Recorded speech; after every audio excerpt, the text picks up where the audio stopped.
What's up, JD Aliens? Welcome back. And to all the veterans, I need you to step aside for just a second. Let me address the new guy, girl, who just showed up.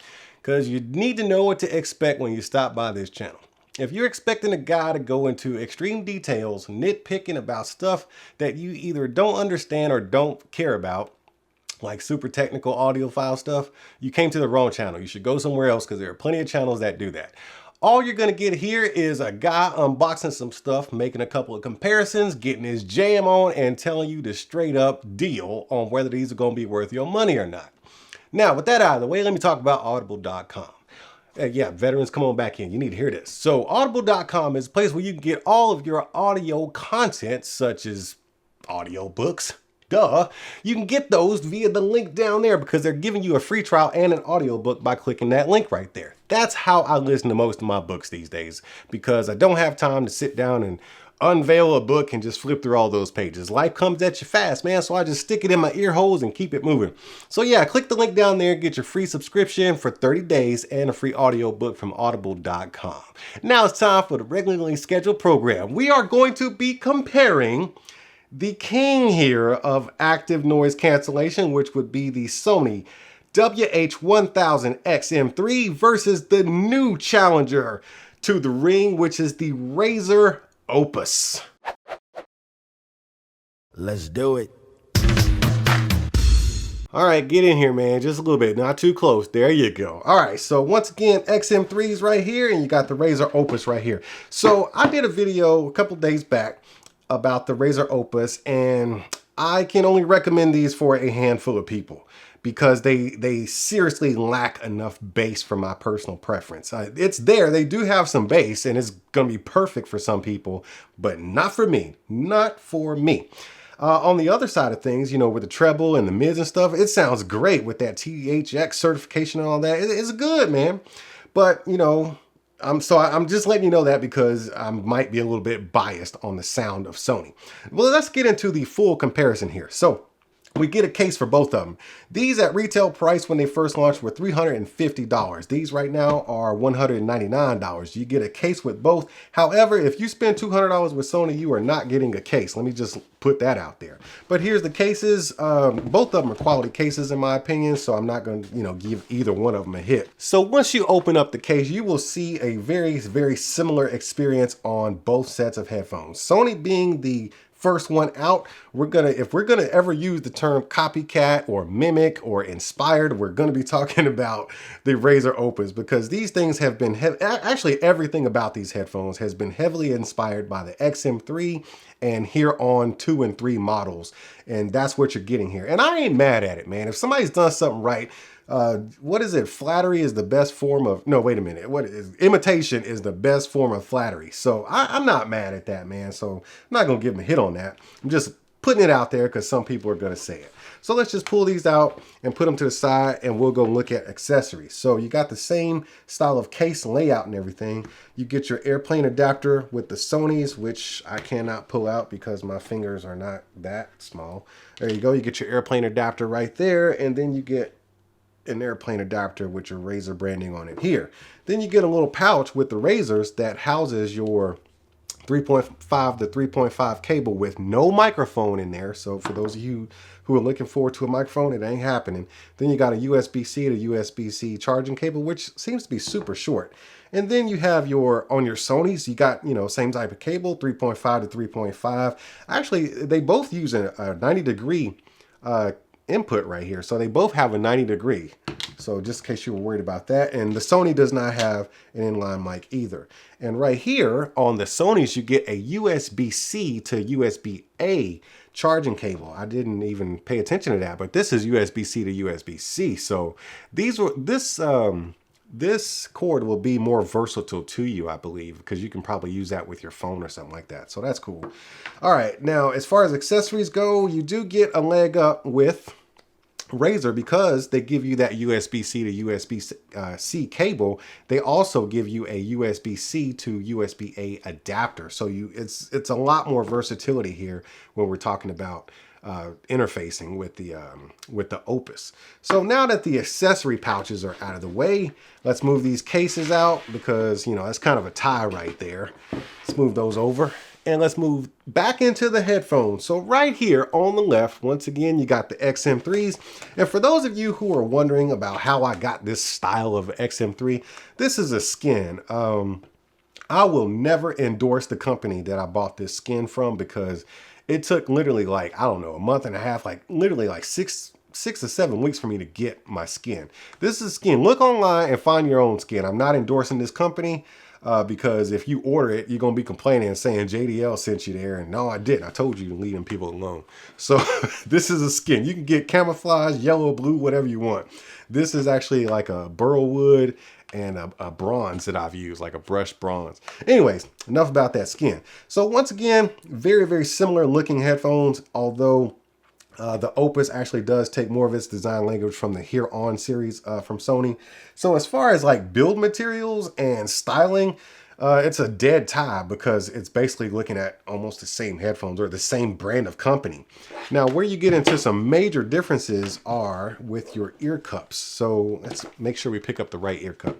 So on the right ear cup of both of them, you have your 3.5 millimeter input. And then on the Sony, you have, wait a minute, do I have, I'm sorry, this is the left ear cup. I don't even know my left from right. So on the left ear cup, you have a 3.5 millimeter on the Sony with your power button and your ambient sound and noise canceling button right there.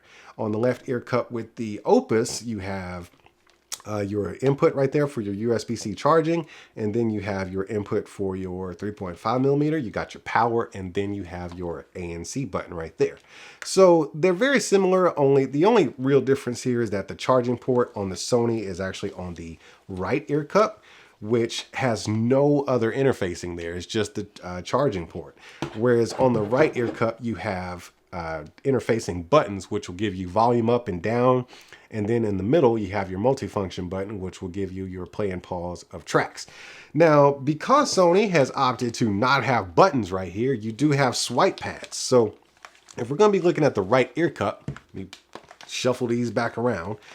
If you're going to be looking at the right ear cup on the Sony, you got full controls with swipe actions. You got up and down for your volume, and then you got forward and back for your track controls. You got double taps for your play and pause, and that will be it. That's all you're going to get there.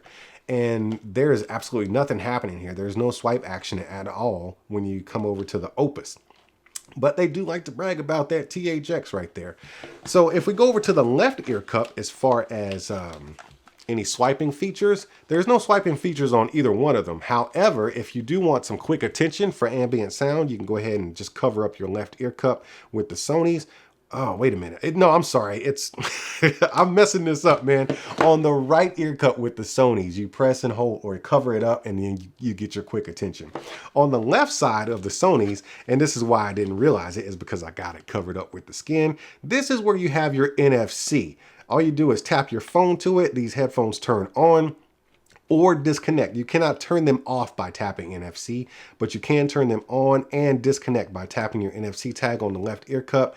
Whereas the Opus, all they do is become more proud of their THX branding right here. There's no NFC right here. Swipe functions, quick attention, nothing on the pads. And that is totally okay. I'm just letting you know the differences between the two, because not every headphone needs to have a swipe gesture to be great. Now, when it comes to the major differences of these headphones, this is where we get into it. How about we take a trip into the app for both of them? All right, so I got them both connected. Let's go into the Opus app. All right, so it's connecting to the headphones. And right here you have a battery meter, which only shows you an icon. It really doesn't tell you how much is on the battery.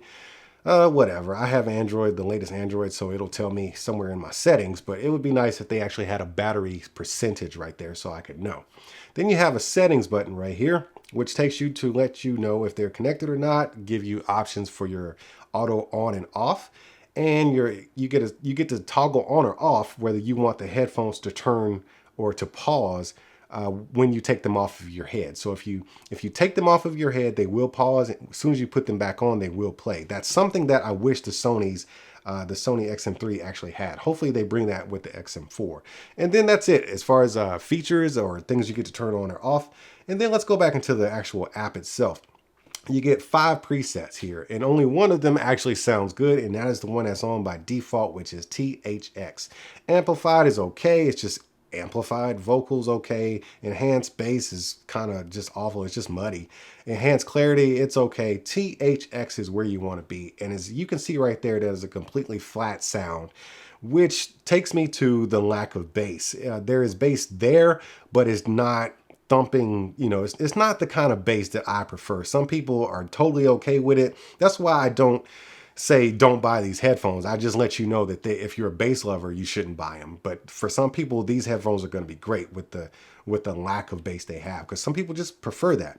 Now, if we go over to the Sony headphones, the XM3 here, hopefully this isn't too bright for you. Let me turn my ISO down just a little bit. All right, there, that way you can see it. So it says here XM3, you get your battery percentage right there. And by the way, this app has been updated. It has not always looked like this. I would say it's over the last 30, 45 days, they've updated it, giving it a more refreshed look. And they probably added some stuff too, but you got your battery percentage there. Let's go into settings, these three dots. So you got your notifications and informations that you can go into about the app and stuff like that.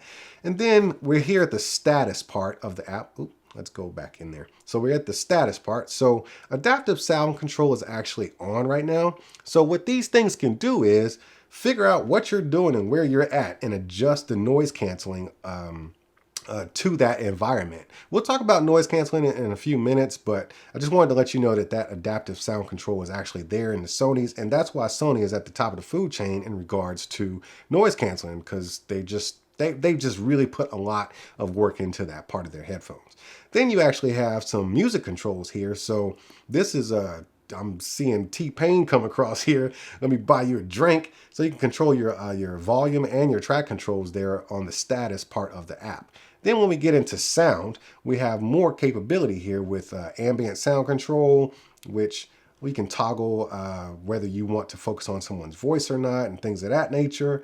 And you can turn it off if you want to. Let's go ahead and turn it back on. And then you can go into some noise canceling optimization features there, which is great. Then you can control your sound. This is the EQ right here. So you can actually position the sound to be in front, left, right, or back of you. I don't ever use that. But this is what I like, the sound VPT. You can have different arenas, so to speak, which is arena. You got club, outdoor stage, concert hall, or off. It depends on what type of music genre I'm listening to. If I'm listening to some old school funk or some blues or some classic rock or rock, hard rock, or whatever, even jazz, smooth jazz, I like to put it on either arena or club so I can get that wide open sound stage and kind of make me feel like I'm in that type of environment when I'm listening to my music. Then you have a standard EQ here that has different customizations. You can go into two custom settings for yourself: off, bright, excited, mellow, relaxed, vocal, treble, boost, bass boost, speech, manual, custom one, go back to where I want it. Then you can actually, while you're in there, adjust your bass. Through every setting that you choose, there's always clear bass that you can adjust up or down. And the bass on the Sonys comes default nice. It's just nice by default. So I don't really play with that much. I kind of just leave it where it's at. But if you want to, you can toggle that boy all the way up to 10. And that's why I prefer the sound signature of these. But like I said, it's totally up to you, man. You can, if you're on what's that one? Is it Tidal? Yeah, you get that high res audio going. So you can actually do some 3D audio setup there if you're on Tidal. And then you can go into your sound quality modes. Now, this is for the nerds right here. So I don't really play into this section right here. This is for the audiophile or the people that really get into how their music sounds. So if they want to have their priority on the stable connection, it is a stronger connection, but you reduce the sound quality, you toggle that, or vice versa. You can prioritize the sound quality over the connection. But these headphones have a great connection. And then you can get into your DSSE, HX, all that codec and stuff that people get into. I'm not really doing that here. And then you go into system, and then you can toggle some more stuff. Adaptive sound control or ambient sound control. Actually, this is actually to customize this button right here on the left ear cup. So this button right here that's marked ambient sound and noise canceling, you can actually control your ambient sound or Google Assistant or Amazon Alexa. You can set it to that. You can control, or you can actually turn off your touch sensor panel. So you can just, if you don't like swiping, don't swipe. You just turn that bad boy off. And you can have the automatic power on and off. yada yada yada, man. So the Sony app is very well done. Yes, it could use some more tweaks, but for the most part, it is a very complete app experience when you go from the Sony to the Opus. So Opus definitely needs to work, or I'm sorry, Razer needs to definitely work on their app to be more robust and give you more control over your headphone experience. That's something they definitely need to work on here in order to compete with the likes of Sony and even Bose and some of the others that they're going after with a premium price tag of $200 and, you know, some of the other things that they're offering here. Now, when we get into noise cancellation, oh man, it is extremely close. The Opus come hard. It's not as good as the Sony's, just because Sony gives you more, they just give you more control over it. You know, you got your ambient sound, you got, you know, like full-time ambient sound. You don't just have the quick attention, you got full-time. Whereas if you want full-time if you want full-time ambient sound, you cannot have that on the Opus. What you have to do is on the left ear cup, you press the button and hold it, and then you can hear ambient sound. But as soon as you let it go, it's over. It's done. There's no more ambient sound. So that's a feature that I wish these had. But as far as overall noise cancellation, blocking out some voices, blocking out rumbles, and just things you don't want to hear, they both do an excellent job with a very slight edge going to Sony. The edge that Sony has over the Opus is the same edge it has over all the other competitors in this bracket. Bose, Sennheiser, Bowser & Wilkins, B&O. Sony has that slight edge over all those. Some of them, it blows them out of the water, but Sony still has a slight edge over the Opus. But the Opus is no slouch. I mean, it's coming in a very close second as far as noise cancellation, just blocking out the noise, giving you a private concert. Now, when we talk about that private concert, we're going to get into the major thing here, sound quality. I definitely give it hands down to Sony, but that's my personal preference. However, you do get more detail and sound with the settings, basically the default settings, the THX. You get a little bit more detail and just sound presence of things that you typically wouldn't even hear in other headphones with the Opus.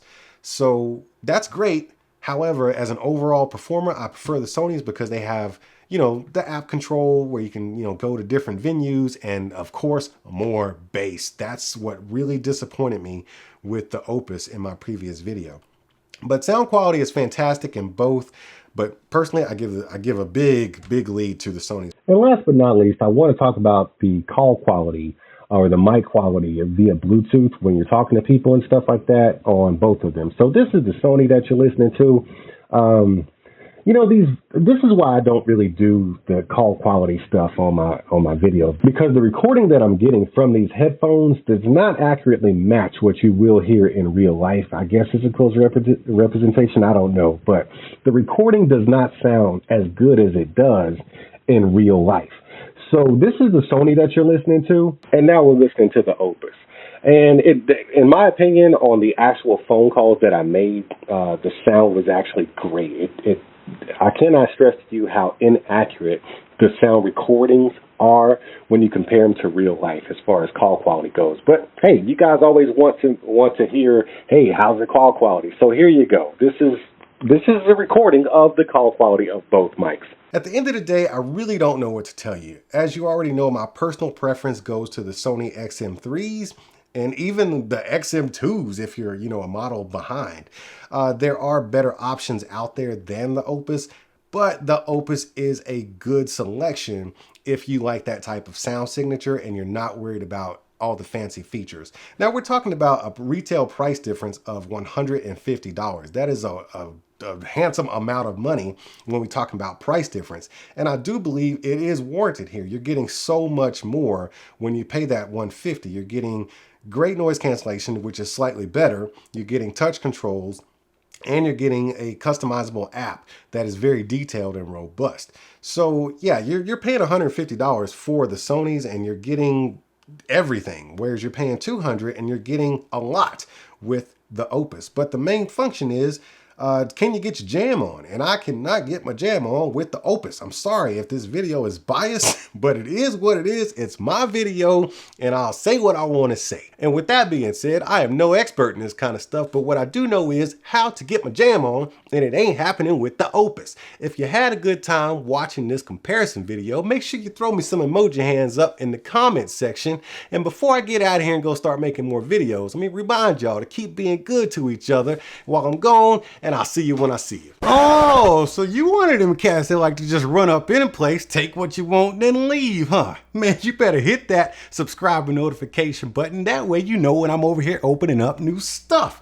And while you're down there, you may want to consider tapping that join button and becoming a member, because membership has its perks.